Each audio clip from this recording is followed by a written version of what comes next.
Hey, everybody. Today we got a great episode. We're going to be talking about large enterprise deals. And this situation is really kind of unique. Imagine coming to the U.S. from the U.K. and selling a software product that's from Switzerland Switzerland. I think Sweden. I can take better notes.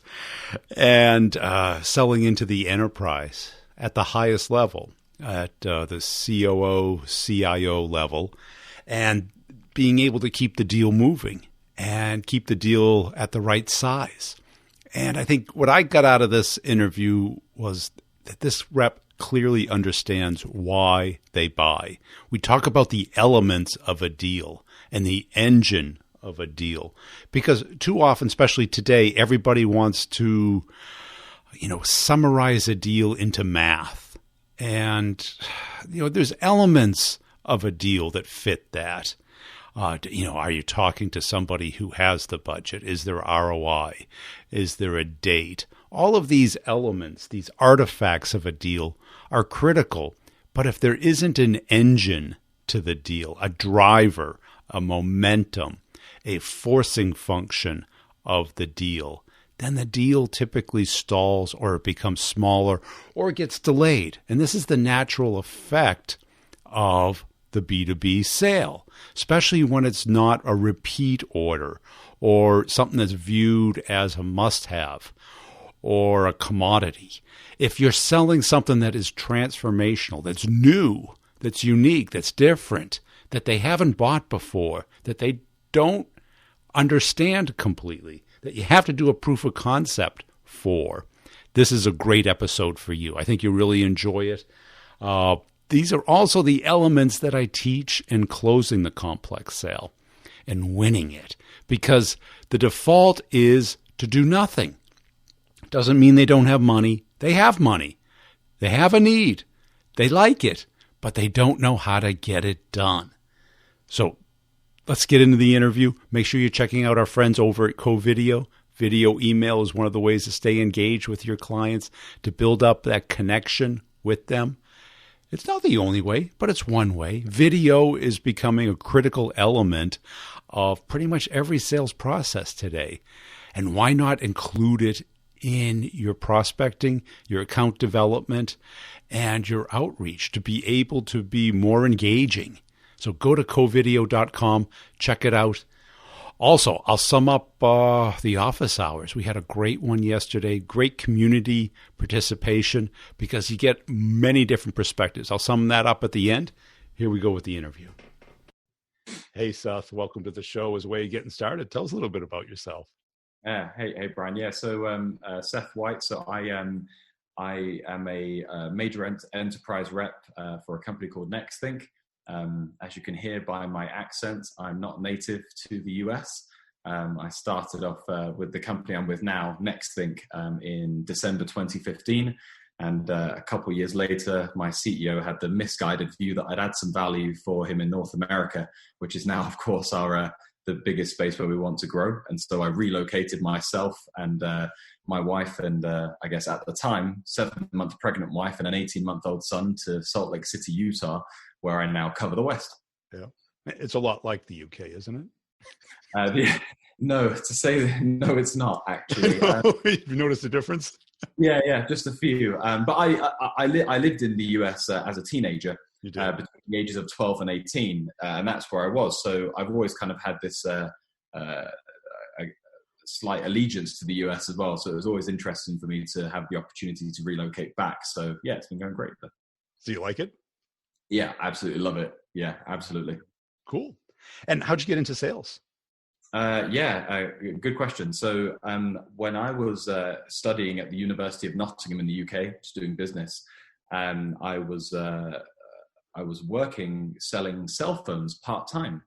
The job prior to that, I was in sort of an account management role, not sales or anything, but there was a big problem and I dealt with it. And I was only 19 at the time. And one of the ladies in the room turned to me and she was, "Hey, you should go into sales." And I didn't really think of it. But when I went to university, I thought 2 days a week, part-time gig selling cell phones, start from the very, very ground.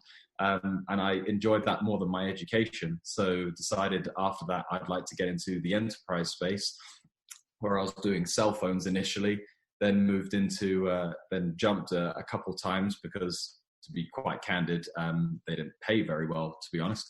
And so went into networks, and then was tipped off by one of my colleagues who said, "Hey, software seems to be a really great place for sales." And I was just kind of like, okay. So I found a software company, and they took me on, and then I ended up at NextThink. So yeah. Yeah. And what's it like selling in the US versus the UK? Because like on LinkedIn, I've never sold in the UK. Yeah. All the people in the UK on LinkedIn, that won't work here.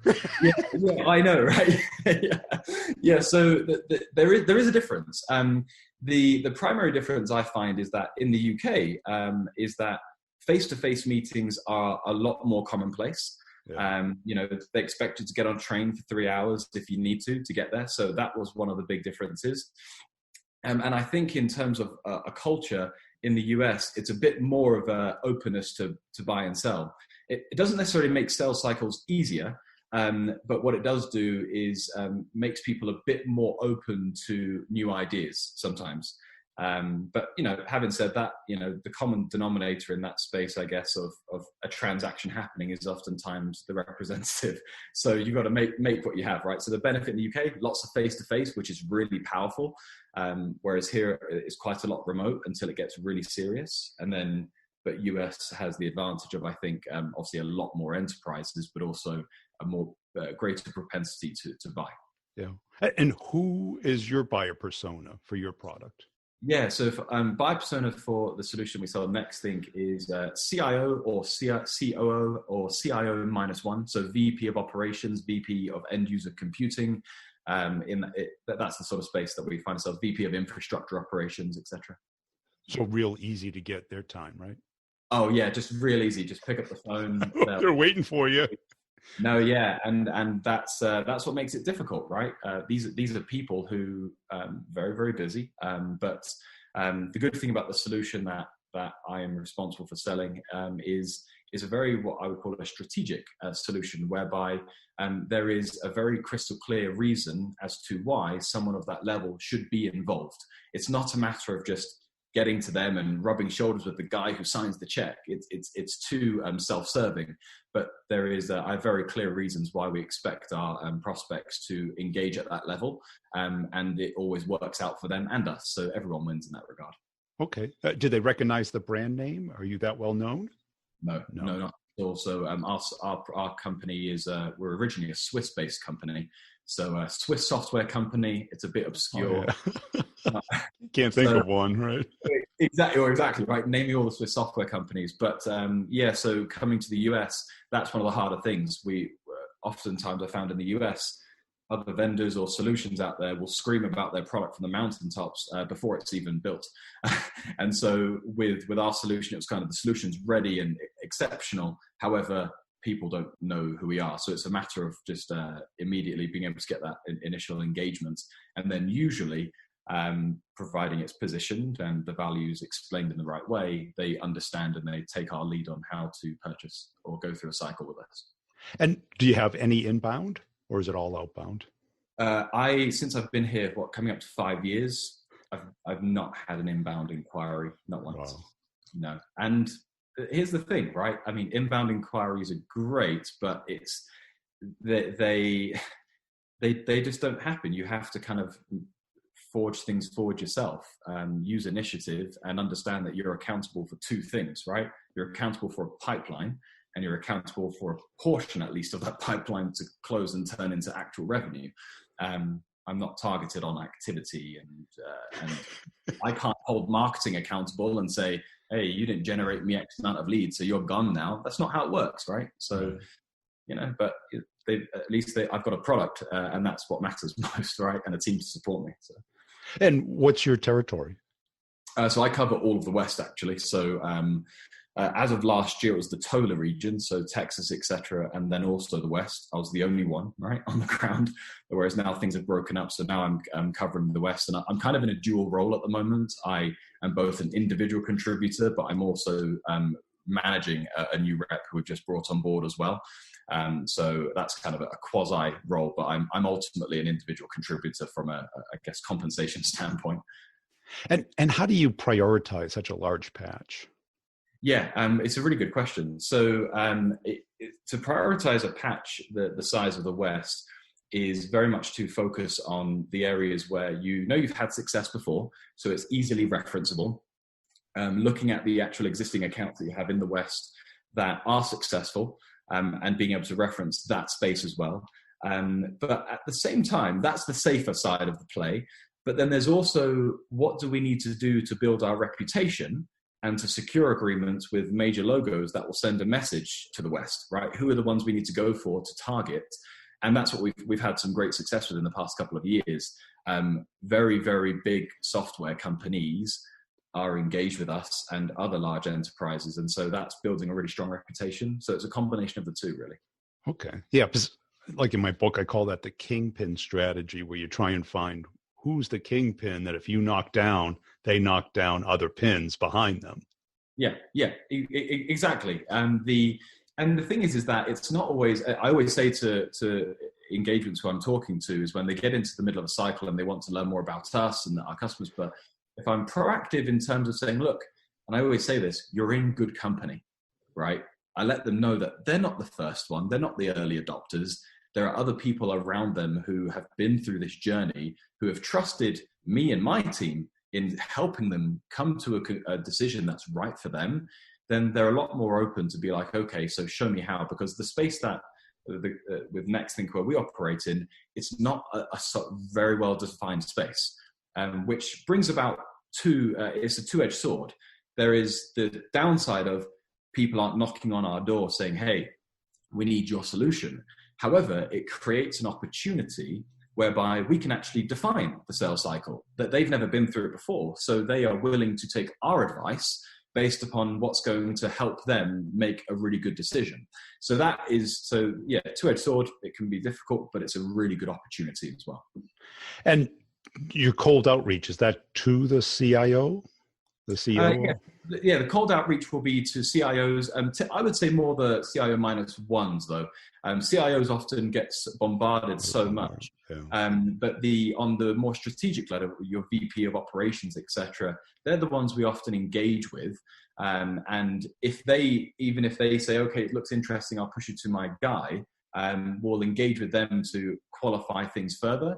But before we enter into a formal evaluation of our software, we will 100% insist that before we do it, we need to meet with the VP of XYZ, because there is a real reason for doing that. And we take them through that and make it very easy for them to understand why. And then that gives us a lot of direction in the cycle as to what that VP actually expects. And because our solution is, again, it's a fairly... not new, but it's a solution in a space that people often haven't sat down and thought about to a great extent. And it gives us an opportunity to understand how those VPs interpret our value. What's the output that we can bring to them? So I guess what I'm getting to there is there's always the idea that you start with the big business problem, the big business issue, which, yes, there are those. And of course, we need to understand them, I guess, in terms of having hygiene within your account and the sales cycle you're going through.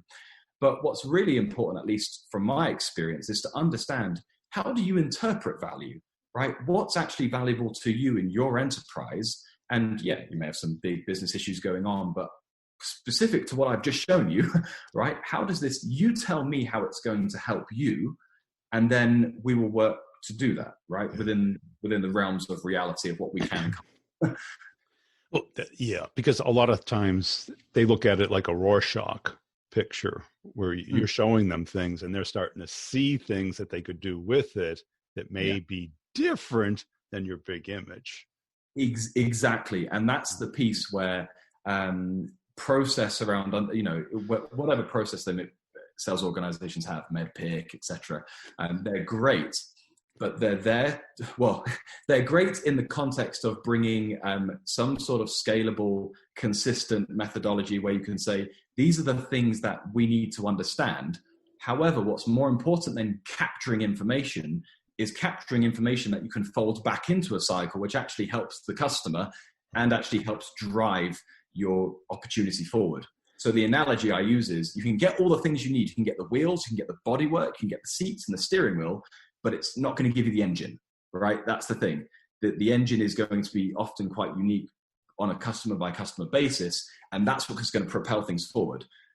They can give you all the stuff you want, doesn't mean they're going to buy something, right? So it's understanding how to use those models to actually make sure that you get a deal done, right? Right. Because those models, because it all came out of, I know the company at Parametric, right? Mm-hmm. And I worked for a VP who came out of Parametric. Yeah. And it was a disaster because that was a well understood market. They had a great product. Yeah. People knew what you were talking about. People had to use something. Mm-hmm. It was yours or someone else's. You're not in that market, right? Yeah. So you can put a very easy framework around that. Right. Rinse, repeat, right? Yeah. Exactly. Whereas and I think this is actually more commonplace now than that model, is that the most important thing is first, I mean, at least when we present to new people, is the first thing I do within 30 seconds is say, I want to help you understand what we are, but more importantly, what we're not, right? So let's split between, because if someone knocked on my door and said, hey, I want to sell you something, the first thing I'm going to do psychologically is say, what do I already have? Right? It's one of the first things I'm going to do, or why don't I need this? Right? So the first thing I'll do is kind of, this is what we're not. And then what happens is that the customer or prospect can kind of relax and have an open mind and go, oh, okay, you're none of those things. That makes my life easy. Now I know I don't have to answer a lot of irrelevant questions because we've got them to a place where they're focusing they're not having to ask irrelevant questions around things that aren't really pertinent to our solution. Right, because too many reps focus on either ROI or value, but that's not always the engine. No, it's not. The engine could be, their career. The engine could be a different way of doing it. Exactly. Yeah. I agree. So I had a really great agreement we did with a large enterprise just last year, one that myself and the team who support me, we did. And what was amazing was it wasn't about solving this big problem they had. There wasn't this big burning bush and even some people were like, well, there isn't a burning bush. Are you sure? And I was like, no, I know an agreement's going to happen here, because I know that they're not just driven by problems, they're driven by a desire to be and do better, right? That can be just as powerful for someone as it could be something that's on fire. So yeah, very interesting to see that desire because of the strategy they were moving towards. Well, if you sometimes focus on nothing but a short-term problem, they will find a way to solve that problem without your solution. Right? They're going to do it. They're going to find a way to be like, oh yeah, it was great we had that meeting with you and it was great, but we figured out a way to solve it anyway. So now your value's gone. But if you tie into things that are more strategic and long lasting, your relevance is going to maintain. And if anything, you'll be like an oven. It'll start off colder, but it will get hotter and hotter and hotter to the point where there is no kind of reason why they wouldn't work with you. Yeah. And what are the signals that you get that they have that vision, that engine? Yeah, really good question. So one of the first things that we'll do, of course, is we will expect that there to be some sort of executive involvement prior to entering into a POC or proof of value exercise, which is really important. So once they get involved, most executives don't say, let's enter into an evaluation with no end in sight, right? So that's a good thing. But also once at least, and this is another thing that is relevant with our solution, but I think it's relevant with lots of solutions in that as part of our sales cycle, yes, we know who the buyer is. We know the people immediately below them who are going to do some sort of technical validation. But one of the other things that you can do to understand the signals that are working well is to make the importance or the value that you deliver relevant to other parts of the organization, even if it's indirectly. I've always said that one of the best ways to engage with an enterprise when you're selling software, let's say you're selling a solution which has nothing to do with the networking team. But if the person responsible for networks turns to you and says, yeah, that's actually a really powerful solution for them, that's actually really positive, right? And that can be built into the justification that, other people are supporting this, even in an indirect manner. So one of the things that I like to benchmark is to figure out how many stakeholders have we grown to versus the original one we started with.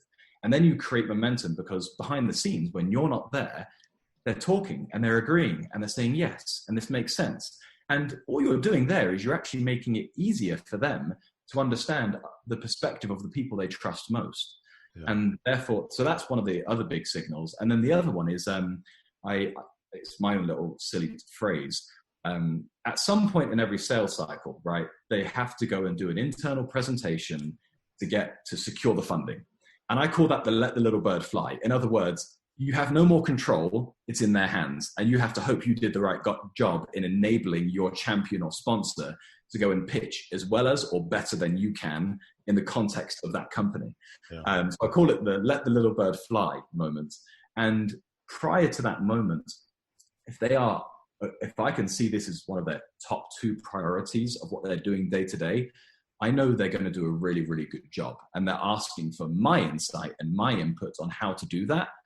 That shows a level of humility that says, look, I want this so badly that I'm willing to say, I need your help. And I think that can be a really powerful, if someone's going, no, I know what we're doing, go away, you're kind of disrespected. It shows that you're not a trusted advisor. Exactly. They see you as kind of, yeah, okay, I'll do my thing. And then you're out of control. Whereas prior to that really important stage, I think that's a big sign. That is a key sign, because I kind of call that partners in crime. You get that feeling that you're not a rep. Yeah. You're working with them to create this thing, solve a problem, create this vision. Mm-hmm. And when that little bird flies, it's scary. It is, yeah. You're like waiting, okay. Right, because the last thing you want is them just to show the proposal with a bunch of big numbers and product codes, yeah. and the CEO or whoever looks at it goes, why? Well, it's funny you say that. So you mentioned something slightly earlier about it's not always ROI. It's not always ROI. I mean, ROI, of course, but ROI can be defined, and again, in lots of different ways. Yeah. So whenever we enter into engagements, the business case piece comes at the end, right? Because for me, I'm kind of like, look, if you want something and you see the value, you will find a way to make it work when you come to appease the finance side of the organization, right? Not manipulating or trying to skew things, but if upfront I had a rep contact me just about a year ago in a different part of the world, said, hey, and it was another subsidiary of a larger agreement I'd done. And they said, hey, we're talking to the CIO and we're working on the ROI. And I go, oh, have you actually entered into the POC and things? No, they want to do the ROI now. And I go, this is a really bad sign. It means that they're going to try and justify a purchase based upon hard metrics that you don't even know if you can prove that you're going to be able to achieve those. I said, You need to stop, reset, and consider that they don't understand our value and how to evaluate this software.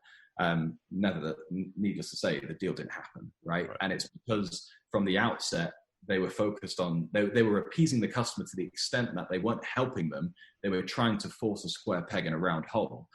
Whereas business cases towards the end, they already understand and feel the value and know what they're going to do. Now it's a checkbox exercise. Okay, let's just make sure we can build some conservative numbers here that makes sense. Right, because that CEO or whoever is going to approve the funding, what's the first question they're going to ask is, have you seen this work? Exactly. Yeah. So why are we doing this? And I think they're more interested in the sentiment of the person sponsoring the project as opposed to the objective numbers. And that's quite critical, which leads into another point, which one of your videos a while back, I remember you were saying, we're the ones to tell them how to buy. We're the ones to show them, right? And that's okay, because if you think about the people that we are selling to, they have day jobs. They're not specialists in our space, understanding how to evaluate the marketplace. And there are two ways in which I've seen, I guess, reps go down the path of trying to lead a sales cycle. And one is you send in your stupid battle cards, you versus all the other competitors. The worst thing ever, because the first thing you do there is obviously they're always skewed to you to make you look better. I don't believe it. But then the other side of it is, if you're sending in a battle card, you're actually validating that you are comparable to someone else. Yes. Right. And then that makes the prospect think, well, maybe I should take a greater look, because I know this battle card's BS anyway. So now I'm going to go do that. So, but the type of information that I found works well in terms of leading and guiding a prospect through a sales cycle is to give them things such as, what do external analysts say about the space that I'm in? They don't have to name drop our solution, but they can talk. There'll be quotes and commentary and reports that explain why other people are doing this and why this is important. Or perhaps it's, what a customer is referencing from you, which is kind of a standard one. But I always find there's an interesting gap where once a customer buys, if you get a reference from a customer before they've actually realized their value and they say, this is why we chose these guys, right? Because then the prospect can relate to that decision-making process with someone who has just taken that leap of faith, right? They can go, I get it. Yeah. And I did that just last year with the CIO, got him in contact with the senior VP of another company who had only just purchased, but he said, this is why I made the leap. And it made him feel a lot better, because reference customers are great, but they've been there and done it. They're not waiting to get the pen to paper, and they don't feel those nerves anymore, right? So it makes it more relevant. And that's it, because we think just because they act like they know what they're doing, that they know what they're doing. Yeah, you're right. They don't always. Yeah, and I've been at a big company, and trust me, they don't know what they're doing. yeah. It's like probably everyone's too young to remember MASH, the show. It's Radar O'Reilly was always assigned to try and get the impossible done, get supplies, get ribs, all the way to South Korea, right? Yeah. And he just had to figure it out, because nobody knew how to get anything done. Yeah, exactly. And that's what companies are like. Yeah. It's interesting because when a lot of the times at first it'll be we know our thing, we know what we're doing or whatever, but then it gets to a point where you have to consider that if they're not following your lead and that they want to get the right outcome, you sometimes have to grab them by the scruff of the neck and say, I'm telling you now, what you're doing is not helping you. All right. And though it took me a while, probably about 4 years ago is when I started to do that, when I got in the groove with the company I'm with now. And I realized it's very powerful. I've had arguments with prospects. I've been like, no, you're wrong. You need to, and then we work together and it builds that relationship, if anything. So it's a really interesting concept of guiding them through the cycle. That's it. I can't tell you the number of times I've been on, it was third or fourth call where a VP goes, I want an enterprise bid. And I'm like, nope. And I've had my manager jump up and down in the parking lot. We've got to put a $3 million deal on the table. It's going to go nowhere. Yeah. Because this guy thinks he knows what he's doing. Yeah. But he's going to take that to the CEO, and the CEO is going to go, why? Yeah. Or, exactly. Let's do 30K. Yeah, exactly. Yeah.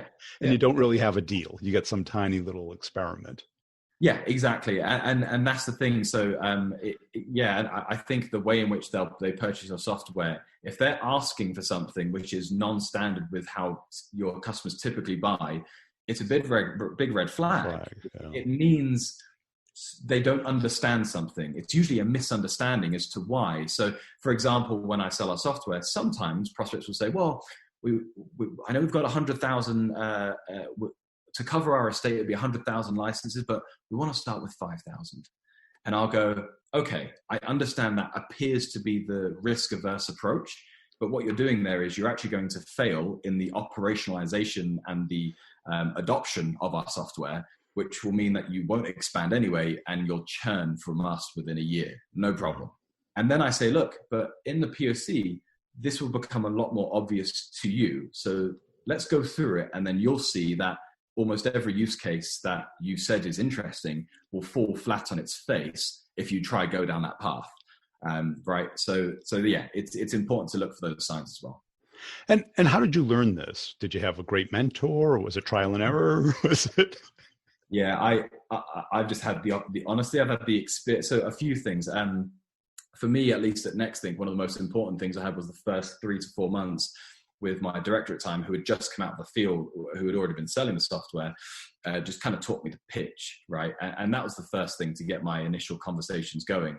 But a lot of it really did come down to trial and error. I had a very, very good couple of solutions consultants in the first 2 years of working for the company. And I think I can give a lot of credit, but at least for me, I find I've got this weird brain where if something works or sounds right or makes sense, it just sticks in my brain and I just repeat it until it's proven otherwise. And so over especially the first 2 years, I mean, just back to the point of ROI, I remember having a presentation it looked like an economics exam, all these bending lines of the ROI that I built. Ryan, the deal went nowhere. It didn't close. And from that point, I thought, I know what's happened here. I've entered into, I'm trying to sell a solution in a way that just doesn't work. So then I adapted to that situation. So yeah, all these different things have come just for a lot of trial and error. And fortunately, it didn't take I'd say about 18 months, 2 years before the penny really dropped of a way and a methodology to approach selling our software that at least worked for me and has proven to work for some others as well. So that's good. That's fast, because I've seen people with 10 times that experience still not get it. Yeah, I'm sure there's always, it's not like, oh, look how great I am. No, it's more just, I think in the context of selling this, our solution, I think it's important, they say the definition of insanity, keep doing something that doesn't work over and over again, expecting the same results.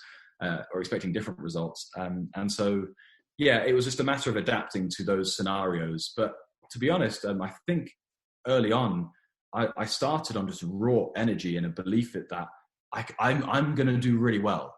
And in that process, I didn't realize that my desire to do really well was forcing me to keep smashing into walls where I'm making mistakes, but I was quickly learning from them. And then suddenly, 18 months, 2 years later, I realized, and it was just one agreement that we did, and it all panned out. My assumptions came to fruition. I was like, I need to test if this is going to work, and it worked, and then it's worked again and again and again and again. Now, was it the losing that hurt you so bad, or was it the desire to win? Because a lot of people make the mistakes and just keep making them and assume something outside of them. It was more the desire to win. Like it was the desire to make an impact. And here's the thing in the world of sales, right? I always say, anyone who joins a company and is really excited and energetic and believe that they've got amazing, that they're going to do amazing, I think that's great. But let's be candid. The belief in your potential is nothing until it's proven, right? Right. So when I started selling cell phones, right, I believed, and not in an arrogant way, I believed I want to do more than this for my future of my career. But I made sure I was the best at mopping that floor and selling the most cell phones ever. Yeah. I needed to make sure I had that foundation, because that gave me both confidence, but then also gave me a real reason to say, yes, I can now step up.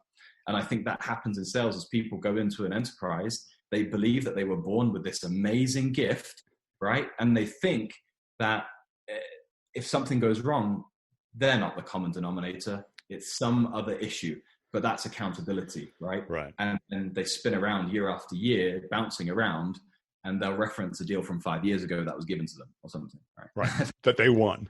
Yeah, exactly. So, and that's the difference between, fluff and having solid density in your capabilities. And that comes with time and making lots of good small decisions. So yeah, that's one of the things I found as well. Cool. Hey, I really enjoyed this conversation. Where can people go to connect and follow you? So they can connect via email if they like. I have no problem with that. So I don't know how to get the email out there, but or I'm even open to phone calls as well. Or LinkedIn, of course, as always. LinkedIn as well. What I liked about that interview is the understanding, the desire to figure out the complex sale, to pull it apart, to learn from your mistakes. You paid the tuition, get the education, and to understand what has to happen when they go to get money, when they go and try and present it to higher ups. This is a big part of the Winning the Complex Sale course. I teach these elements. I teach you how to put together the artifacts that they need in the format that they want to see it in, and how to keep more direction, momentum, and control over the deal, because it all feels so good until it's time to buy. And it's really one of the unique things about the larger deals is you get this great feeling until you try and get the deal done. And then all of a sudden, it tends to fall apart. That's the default. It's not the exception. That's the rule. So how do you do that? It takes not only knowledge, but skill and strategy and thinking through, because the people on the other end, they don't know how to do it. They think they do. And we talked about that in this interview, that you have to really guide them through that process. We've been through it, hopefully before. You have to anticipate these things, because when they get off the rails, nearly impossible to get it back on the rails. And what you end up doing is starting the process pretty much all over again. People forget why they're doing. The engine is clogged. You got to have the engine. You got to put some gasoline in it, and you got to keep it moving, and you got to keep it steering in the right direction and anticipate these roadblocks. That economic roadblock is typically where it dies or gets reset, because that person, without the artifacts that they need, they start throwing red herrings. Did you check this out? Why didn't you do this? Did you look at these people? Oh, can we do something smaller? Can we start over? This becomes insanely annoying, because you did all the work. You deserve the deal, but you're not going to get it. So winning the complex sale is something that nobody teaches. I couldn't find it. I still can't find anything out there. There's a lot of books about value selling and insight selling. That's still trying to create the engine within the wrong person. And that person then becomes responsible for getting your deal. And that person doesn't have the juice. And the person they're talking to wants to see things in their format, not yours. If you don't prepare for this, you're going to get crushed. And people are going to end up doing transactional deals, the smaller deals. And the thing is, they take just as long. Why not do it right and get the big deal all at once? So go to b2brevenue.com, check out Winning the Complex Sale. And if your issue is more, I don't have any deals to work on. I've got nothing coming in, Brian. The inbound leads, not so good. That's why you need Start the Conversation, Get the Meeting. It's a transformational course, because what I hear from people in the course is I'm talking to people. People are calling me. People are reaching out to me, because you have to have a conversation. If you're looking to do transactions, you know immediately. You can go pitch all you want. Nobody joins the course because the pitch works. If the pitch works, stick with it. But if the pitch isn't working, you've got to start conversations and build them into meetings. You've got to understand why you're not having success first. And you got to unlearn some difficult skills that, have been beaten into you your whole career. And you have to start where the other person is and move away from the transaction. If you stick with the transaction, it turns binary. Interested, not interested. And the default is not interested. Not look, or just looking. Yep. Just checking things out.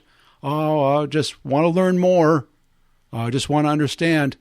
You got to build that pain up. You got to start where they are and build it. And everybody's like, oh, well, it costs time and money. Well, it costs a lot of time and money whether you do it or not. Think about the salary that you want, the income that you do want. Then minus out the income that you have. And that differentiator is what's costing you. And then divide it by 52. That's how much it's costing you per week. Then divide it by 365. That's what it's costing you per day not to invest in yourself. The best time to start the course is 2.5 years ago when I first made it available. The second best time is today. Don't wait. The time is not on your side. Time continues whether you like it or not. I put out a post this week on LinkedIn where I said, just checked, you do get a vacation oh, quota, no vacation. And it got a little bit of sturbs. I need a vacation. Vacation's good. That's good. I agree with that. You have to sleep. You have to rejuvenate. But time and your quota and your bills don't wait. There's no time out for them. There's a bunch of stuff going on in the world right now, but the credit card bill always comes due. And someday you either pay it or it takes advantage of you. Time, look at the calendar. I'm looking at my calendar right now. This year has flown by. Each year flies by faster and faster. And it's not going to slow down. So you got to use time. Time, you have to get ahead of it. People keep putting off the critical things. Saving for retirement, learning skills. People like to feel comfortable. Have you ever walked by a mirror and you say, geez, who's that fat bastard? And you find out it's yourself? We got to take a cold, hard look at ourselves and quit living in the cocoon of comfort and looking at our base salary. A base salary is nice, but a base salary is really, I talked to a rep, it's really a deposit on what you're supposed to do for the company. And if you don't come through for the company, that base salary goes away. And a lot of people are feeling that right now. The time to act is now. You don't get this day back, no matter what you do. Time just goes away. Oh, that's real optimistic, Burns. Thanks a lot. I'm just trying to help you.